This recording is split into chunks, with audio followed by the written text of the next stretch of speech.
سامعین و حاضرین کے ساتھ جمعۃ المبارک کی ان پرنور گھڑیوں میں ہم نے آج حضور سید الاسیاد فرد الافراد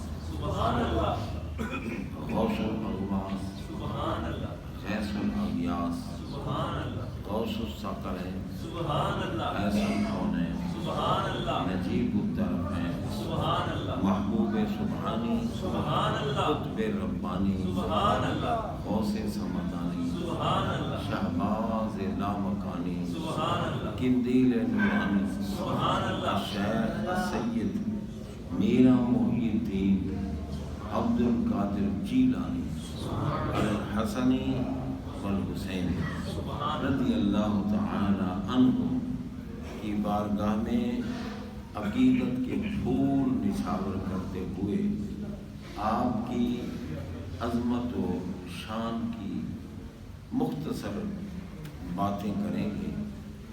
حضرات محترم، ہماری خوش نصیبی ہے کہ اللہ تعالی نے ہمیں اپنے محبوب علیہ الصلوۃ والسلام کے پاک دامن سے وابستہ فرماتے ہوئے اور اولیاء کاملین کی محبت سے نوازا۔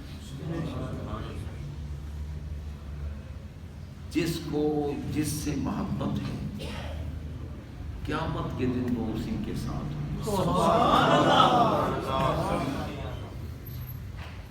بخاری شریف کی حدیث ہے، ایک صحابی رضی اللہ تعالی عنہ نے حضور علیہ الصلوۃ والسلام سے پوچھا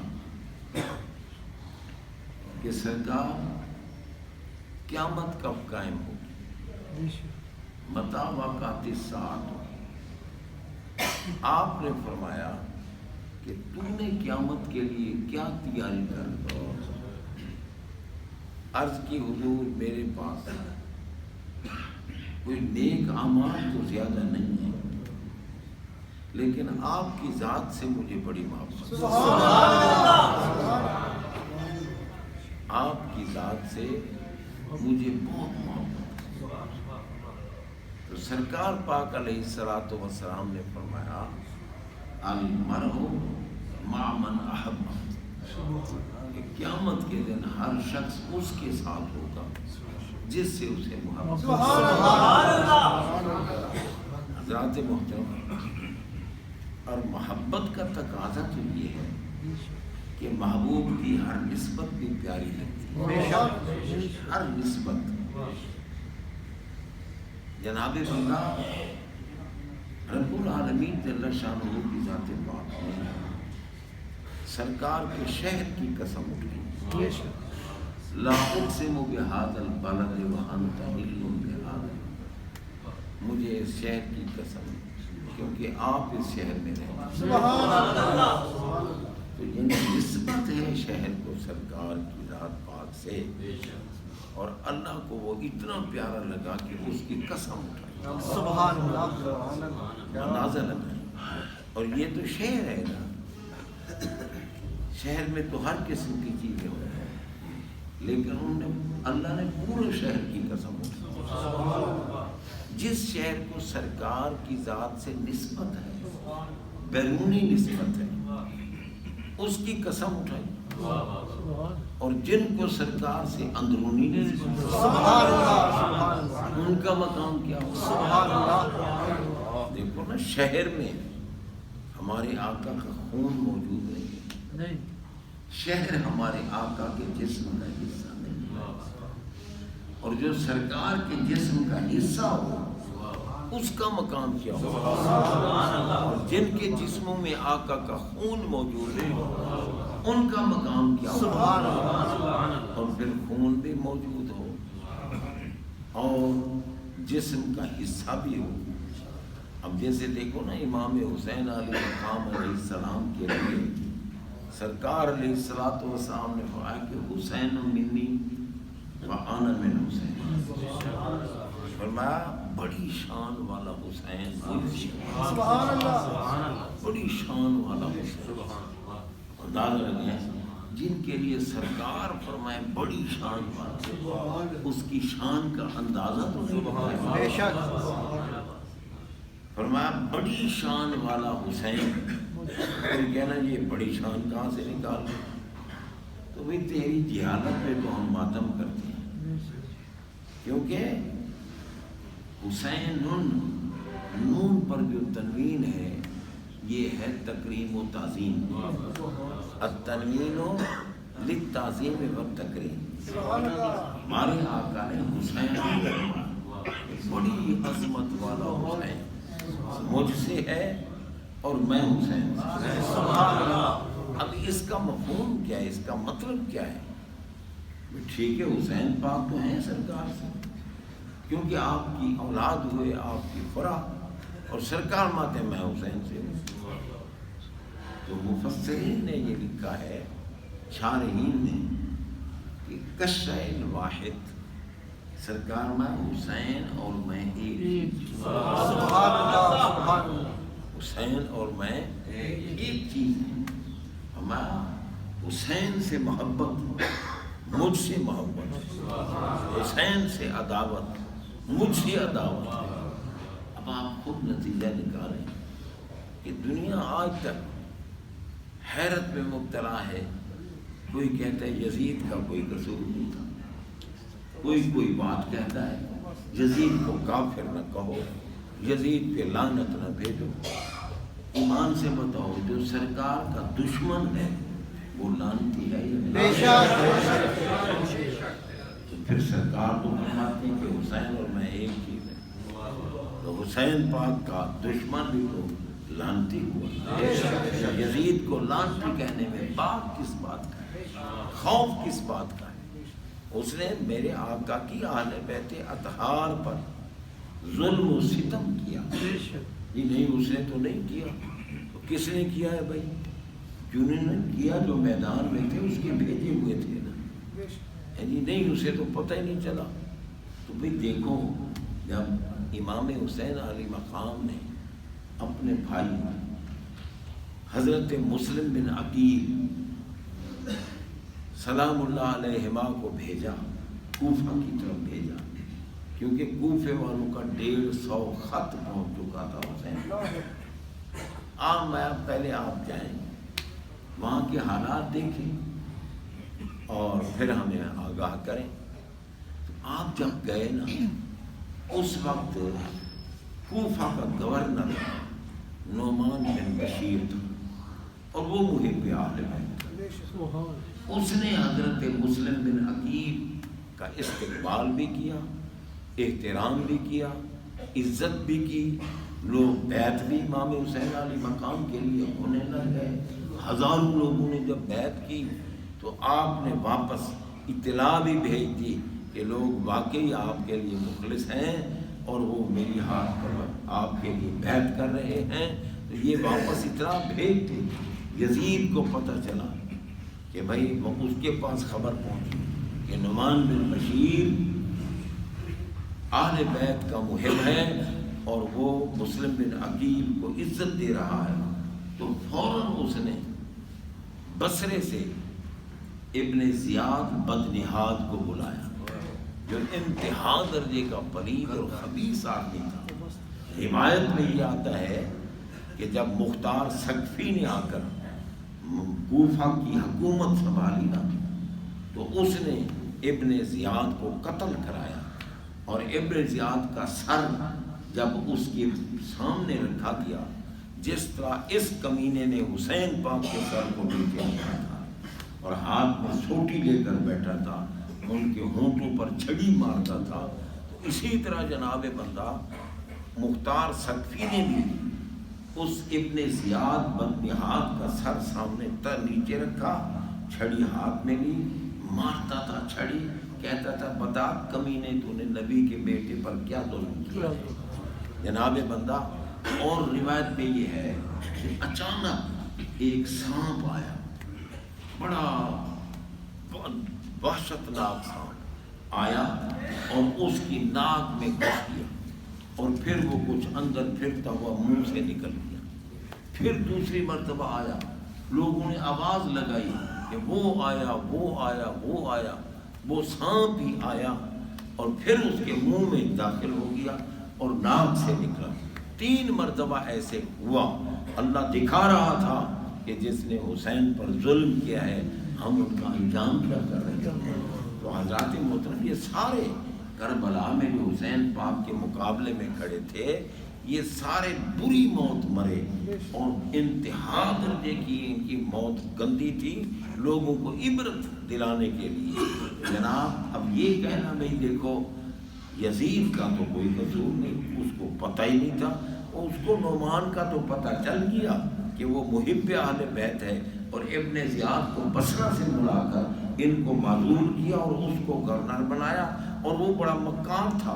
اگر وہ دن کی وقت آتا نا، اس وقت کوفے والوں کے جذبات ایسے تھے کہ اس کو مار ڈالتے، لیکن وہ کمینے نے کیا کیا، وہ مدینہ منورہ کے راستے سے رات کے وقت عربی لباس پہنا ہوا سواری پر سوار اور داخل ہوا رات کے وقت، اور لوگوں نے نعرے لگائے کہ یہ آپ رسول اللہ کا بیٹا آ گیا ہے، خیر مقدم یا ابن رسول اللہ یا ابن رسول اللہ، نعرے لگائے، مگر وہ کمینہ سیدھا گورنر ہاؤس گیا، دارالامارت میں گیا، اور وہاں جب پہنچ گیا تو وہاں کی فوج کو جتنے بھی وہاں لوگ تھے ان کو بتایا کہ میں اس کوفہ کا گورنر بنا کے بھیجا گیا ہوں، یزید کا حکم نامہ دکھایا۔ تو حضرات محترم یہ کہنا جی یزید کو تو پتہ ہی نہیں تھا، یہ انتہا درجے کی جہالت بھی ہے، اور میرے آقا کی اہل بیت سے بغض بھی ہے۔ اہل بیت اطہار کی محبت کے بغیر کوئی بندہ بھی جنت میں داخل نہیں ہو۔ کیوں؟ آقا نے فرمایا کہ اہل بیتی کا سفینۃ نوح، میری اہل بیت نوح علیہ السلام کی کشتی کی طرح ہے، من راکبہا فنجا ومن تخلف عنہا فہلک۔ فرمایا نوح علیہ السلام کی کشتی میں جو سوار ہو گئے ان کے بیڑے پار ہو گئے، اور جو اس کشتی سے رہے وہ ذلیل و خوار ہو گئے۔ میری اہل بیت بھی تم میں ایسے ہے جیسے نوح علیہ السلام کی کشتی تھی، جو ان کا دامن تھامے گا، ان پر قربان ہوگا، ان پر نچھاور ہوگا، اس کا بیڑا پار ہوگا، وہ مرے گا تو خاتمہ ایمان پہ ہوگا، اٹھے گا تو جنت کا حقدار اٹھے گا۔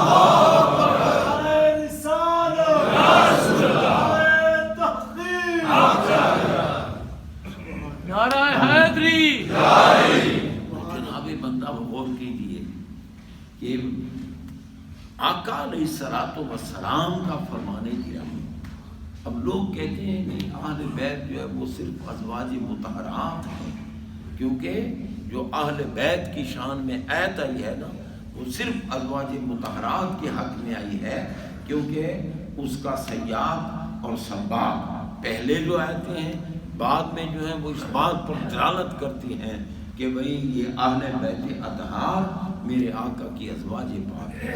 ازواج پاک کو بھی کروڑوں سلام، ان کی عظمت، ان کی شان، ان کا مقام بلند و بالا ہے۔ اب آپ دیکھیں اگر آقا کے قرب میں کوئی مومن ایک لمحہ بیٹھ جائے وہ صحابی بن جاتا ہے، کل ولیوں کا سردار بن جاتا ہے، اور جن کو آقا کا قرب خاص ملا، سبحان اللہ، سرکار کے گھر میں رہی ہوں، نکاح کے ساتھ رہی ہوں، ان کا مقام کیا ہوگا؟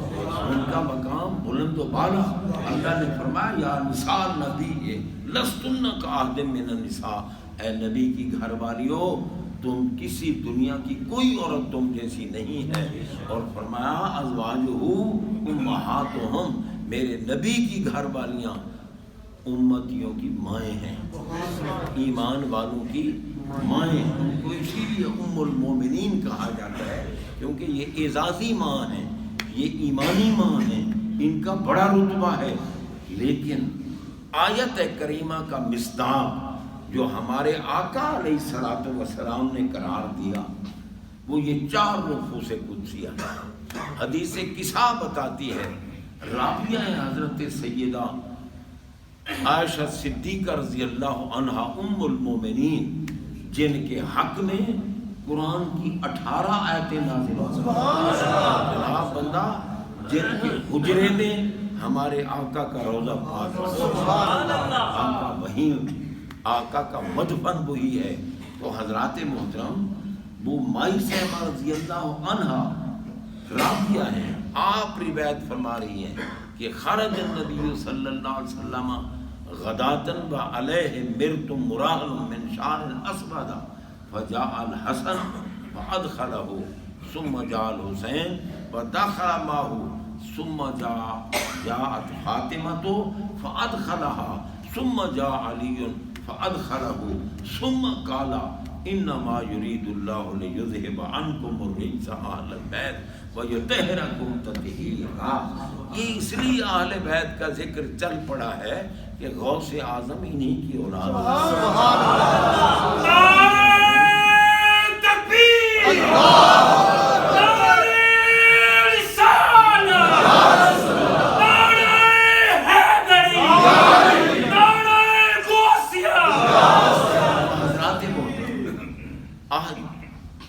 مائی صاحبہ نے کیا فرمایا کہ صبح سویرے سرکار گھر سے باہر نکلے اور آپ پر کالے بالوں والا کمبل تھا جس پر کجاووں کے نشان بنے ہوئے تھے۔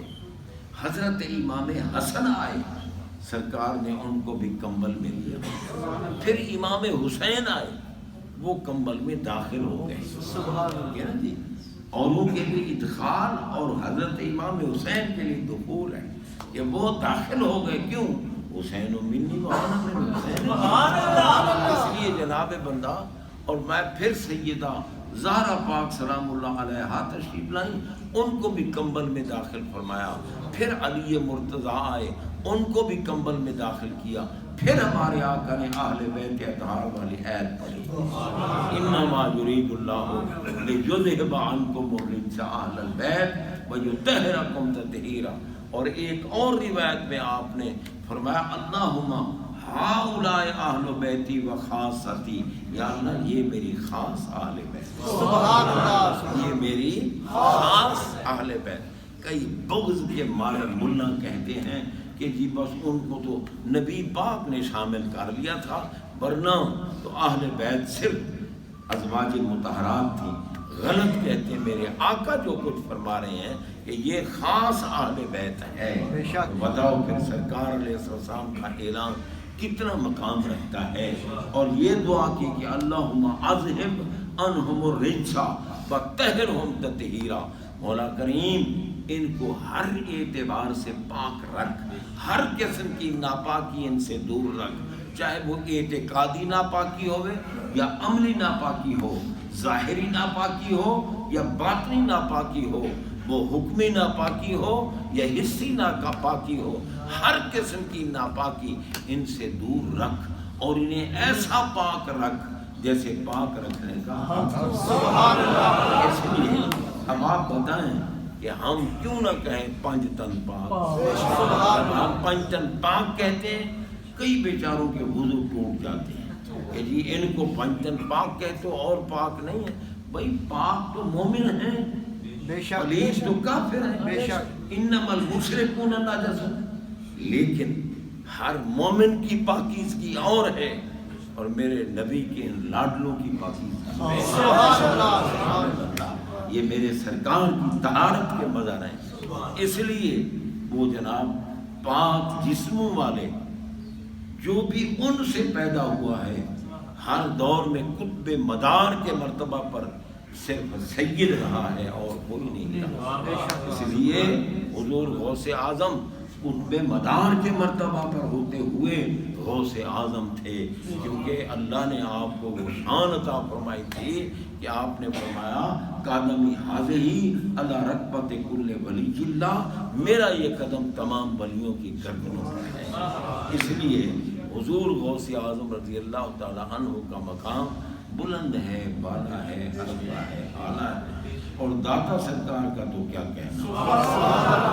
اللہ نے ہمیں سب کی عقیدت سے نوازا ہے، اور میں حدیث سنا گیا ہوں کہ المرء مع من احب، قیامت کے دن ہر بندہ اسی کے ساتھ ہوگا جس سے اسے محبت ہے۔ اب آپ اندازہ لگائیں داتا سرکار کا عرص پاک ہو اور کوئی اس عرص پاک کو سبوتاج کرنے کی کرے جناب پاکیزہ ناروں کو غلط کام کے لیے استعمال کرنے والے دہشت گرد ہیں، اور جناب بندہ میرے آقا کے صحیح عاشق اور غلام ناموس مصطفیٰ کے محافظ صرف وہی ہیں جو نبی پاک کی اہل بیت سے محبت کرتے ہیں، ان کی امت کے اولیاء کا احترام کرتے ہیں، ان کے آستانوں کا بھی، اور وہی داتا سرکار تو وہ ہیں جو کئی ولیوں کا مرکز ہے اور خطبوں کا مرکز ہے۔ یہ تو لاہور والوں کی خوش بختی ہے نا کہ اللہ نے ہمیں عطا فرمایا۔ اللہ تعالیٰ ہمیں حق پر عمل کی توفیق بخشے۔ وآخر دعوانا